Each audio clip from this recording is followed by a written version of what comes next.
குறித்த காலத்திற்கு என்னை தரிசனம் வைத்தவரே, அது முடிவிலே விளங்கும் பொய் சொல்லாது, அதில் தாமதம் இல்லை என்று.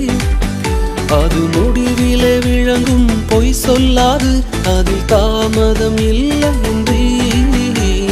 துதிப்போம் இயேசுவை துதிப்போம், நம்மில் தரிசனம் வைத்தால் துதிப்போம். துவங்கின இயேசுவை துதிப்போம், அதை நிறைவேற்றி முடிப்பார் துதிப்போம். துதிப்போம் இயேசுவை துதிப்போம், நம்மில் தரிசனம் வைத்தார் துதிப்போம்.